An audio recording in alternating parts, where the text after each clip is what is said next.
সৰ্বস্তৰৰ জনতাৰ মূৰত ইটোৰ পিছত সিটো মাধমাৰ ধাৰাবাহিকভাৱে বৃদ্ধি পাইছে জীৱনদায়িনী ঔষধৰ মূল্য। বহু গুৰুত্বপূৰ্ণ ঔষধৰ পাইকাৰী মূল্য হঠাৎ বৃদ্ধি পোৱাত সৃষ্টি হৈছে প্ৰতিক্ৰিয়াৰ। আজিৰে পৰা পুনৰ দাম বাঢ়িব 900 বিধ জীৱনদায়িনী ঔষধৰ।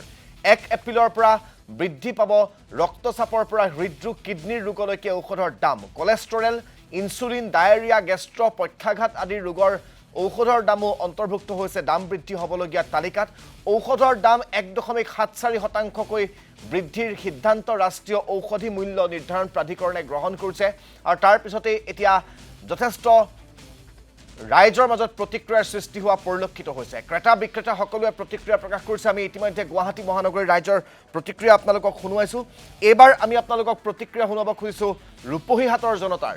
ৰূপহীৰ ৰাইজে কি কয় এই ঔষধৰ দাম বৃদ্ধিৰ প্ৰসংগত, কাৰণ এই ঔষধৰ যি দাম বৃদ্ধি হৈছে সেই ঔষধসমূহ হৈছে উচ্চ ৰক্তচাপজনিত কাৰণত ব্যৱহাৰ কৰা ঔষধ, মধুমেহ ৰোগত ব্যৱহাৰ কৰা ঔষধ, পক্ষাঘাত ৰোগত ব্যৱহাৰ কৰা ঔষধ, ইনচুলিন যিবোৰ সচৰাচৰ সকলোৱে ব্যৱহাৰ কৰে, গেষ্ট্ৰৰ ঔষধ, তাৰ সমান্তৰালকৈ ইউৰিক এচিডৰ ঔষধ, কলেষ্ট্ৰলৰ ঔষধ, এই ঔষধসমূহ সচৰাচৰ ব্যৱহাৰ হয়। গতিকে এই ঔষধসমূহত যেতিয়া দাম বৃদ্ধি হ'ব তেনেহ'লে সেয়া নিশ্চয়কৈ ৰাইজৰ বাবে এক ডাঙৰ আঘাত বা ৰাইজৰ মূৰত আকৌ এবাৰ ৰামটাঙোন সোধোৱাৰ দৰে এটা ঘটনা হৈছে। গতিকে আজি নতুন বিত্তীয় বৰ্ষৰ প্ৰথম দিনটোতে এই ধৰণৰ খবৰ পোৱাৰ পিছত ৰাইজ জাঙুৰ খাই উঠিছে। ৰূপহীৰ জনতাই কি কয় সেয়া আমাক জনাব নেকিবুৰ ৰহমানে।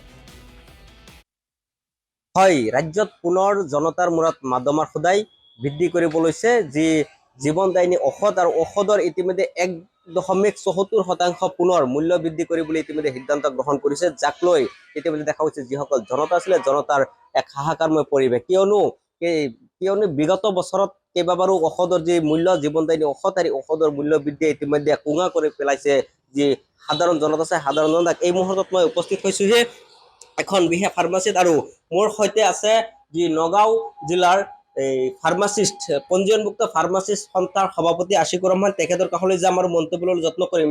দেখা গৈছে যিহেতু আজি 1 এপ্ৰিল আৰু আজিৰ পৰা পুনৰ 1.74% প্ৰায় 900 বিধ ঔষধৰ মূল্য বৃদ্ধি কৰিব লৈছে। এই ঔষধৰ মূল্য বৃদ্ধিয়ে আগন্তুক দিনত জনসাধাৰণৰ ওপৰত কেনেধৰণৰ প্ৰভাৱ পেলাব, কি ক'ব?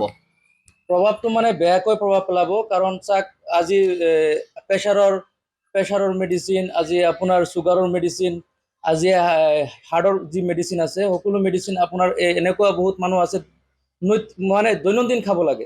গতিকে দৈনন্দিন খাব লগা মেডিচিন যদি 1.74% মেডিচিনৰ দাম যদি বৃদ্ধি কৰায়, তেতিয়াহ'লে মানুহে মানে হাহাকাৰময় পৰিৱেশৰ সৃষ্টি হ'ব। গতিকে অসম চৰকাৰৰ স্বাস্থ্য বিভাগ লগতে নেশ্যনেল ফাৰ্মাচিউটিকেল প্ৰাইচিং অথৰিটিক আমি কাটৰভাৱে আহ্বান জনাইছোঁ যাতে ঔষধৰ দাম বৃদ্ধি কৰিব নালাগে। সাধাৰণ জনতাই নহ'লে মেডিচিন খাব নোৱাৰে। আজি চাওক, ধনী মানুহৰ অলপ কথাটো বেলেগ হ'ব, কিন্তু দুখীয়া মানুহেতো মেডিচিন কিনিব নোৱাৰে। গতিকে দুখীয়া মানুহৰ কাৰণে অসম পঞ্জীয়নভুক্ত ফাৰ্মাচী সন্থাৰ তৰফৰ পৰা নগাঁও জিলাৰ সমিতিৰ হৈ মই কাটৰভাৱে অনুৰোধ জনাইছোঁ যাতে দাম বঢ়াব নালাগে। কিমান বিধ ঔষধৰ মূল্য বৃদ্ধি কৰিব? 900 বিধ প্ৰায় 900 বিধ ঔষধৰ মূল্য বৃদ্ধি হ'ব। আজি ইয়াৰে কি প্ৰায়বিলাক মেডিচিন কিবা ঔষধ কি সদায় ব্যৱহাৰ কৰিবলগীয়া হয়? প্ৰায় কেইটা মেডিচিনে ব্যৱহাৰ কৰিব লগা হয় দৈনন্দিন। আজি প্ৰেছাৰৰ মেডিচিনৰ পৰা আৰম্ভ কৰি নাৰ্ভৰ মেডিচিন, হাৰ্টৰ মেডিচিন, চুগাৰৰ মেডিচিন দৈনন্দিন বহুতে খায় আৰু খাব লাগিব। গতিকে এনেদৰে যদি মূল্য বৃদ্ধি হৈ থাকে ঔষধৰ, জীৱনদায়িনী ঔষধ, গতিকে কেনেধৰণৰ প্ৰভাৱ পেলাব? আপোনাৰ ওচৰত যিহেতু ধনী দুখীয়া সকলো মানুহ শ্ৰেণীৰ লোক আহে, গতিকে গাঁও অঞ্চলতে বসবাস কৰে, গতিকে ৰাইজৰ মাজত কেনেধৰণৰ অসুবিধাৰ সন্মুখীন হ'ব? চাওক, দুখীয়া মানুহেতো মানে এনেকৈ যদি দাম বাঢ়ি থাকে, দুখীয়া মানুহে মেডিচিন নাখাই মৰিব লাগিব, কাৰণ তেওঁলোকে মেডিচিন কিনিব নোৱাৰে দাম বৃদ্ধিৰ ফলত। আজি চাওক, দৈনন্দিন যদি এজন মানুহে কাম কৰে 500 টকা হাজিৰাতকৈ বেছি হাজিৰা নাপায়, ভাত খাব না মেডিচিন খাব? গতিকে মেডিচিনৰ দাম বাঢ়িব নালাগে। মই কাটৰভাৱে অসম চৰকাৰৰ লগতে নেশ্যনেল ফাৰ্মাচিউটিকেল প্ৰাইচিং অথৰিটিক কাটৰভাৱে আহ্বান জনাইছোঁ মেডিচিনৰ দাম যাতে বৃদ্ধি নহয়।